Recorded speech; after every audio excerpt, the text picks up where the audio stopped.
到这份上，谁能帮我？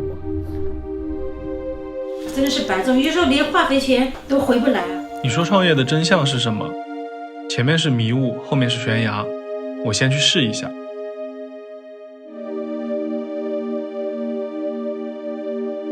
31倒计时，5、4、3、2。燃点系列纪录片在1年的时间周期里面，记录一些创业者当下他发生的事情。创业者们在疫情的情况下，面临可能像我们大众所想象的更多的焦虑和不确定性。进场不进场，赔钱不赔钱，这事再说，就我肯定在。罗振宇他们背负的责任感还是挺大的。他们在做第7年的跨年演讲的时候，突然一下就遇到了疫情。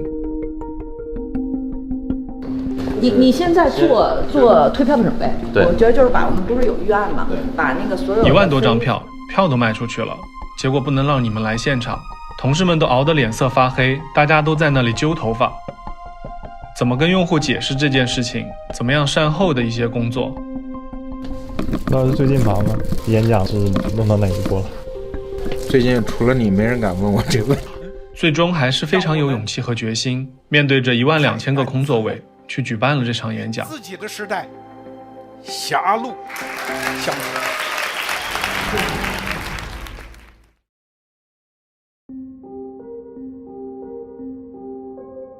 不是创业者都是有钱人，再小的光都是燃点，只要你躬身入局。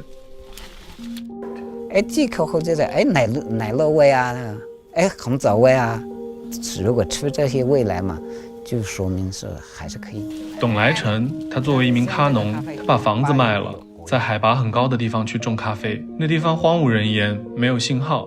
他家里人说，你都从山里走出来了，你就别回山里去了，在普洱开个店嘛，有钱有房。他想的唯一非常清楚的就是，我要做一个可以长久的持续下去的生意。全部的这些加起来的话，可能就是27、8块，23块卖掉。最低的时候低到1块6毛钱。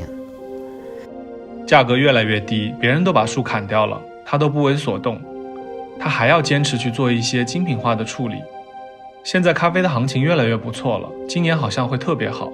83分以上的他们给我40块，我卖给他们40块的有将近一半了，肯定是83分以上。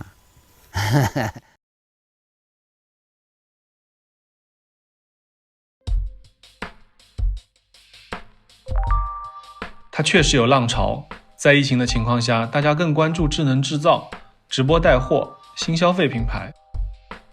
现在给他装个眼镜跟装耳朵。为什么今年这么惨啊？不动啊，这个数字还是不动啊？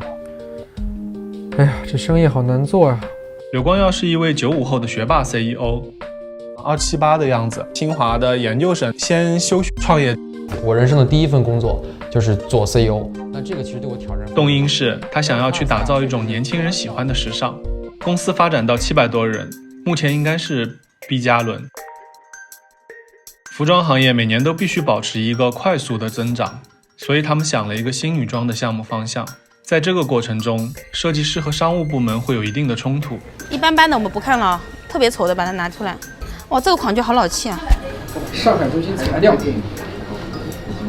租金不用付，工资不用付，我少做很多款，我能省多少钱？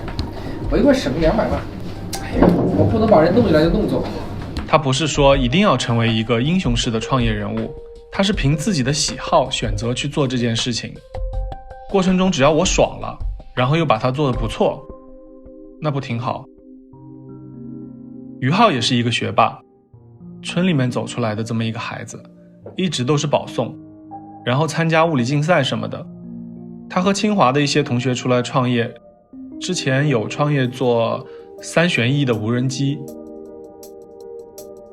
他们有一个无人工厂，无人工厂不仅没有人，很多时候连灯都不开，因为它大部分时候不需要人操作，所以它是一个黑灯瞎火就能生产的地方。它可能没有亚马逊那种无人工厂那么壮观。我相信在很快的时候，中国的这些智能制造企业也会达到那样的高度。我们拍的是大众，他们在我们眼里其实跟大家都一样，只不过他们身上特别吸引我们的特质是他们是问题解决者，他想试尽他所有的能力去把它做到他们认为的最好。这个对我的触动是非常大的一件事情。更多人喜欢中国的茶咖啡，能跟世界上的这些知名产区更大的国际品牌掰手腕。高科技操作的那些机械臂、流水线会越来越颠覆我们的想象。正在发生的创业史对正在从事或想要从事这些事情的人有那么一点点小的启发和帮助，那我就觉得它是有价值的。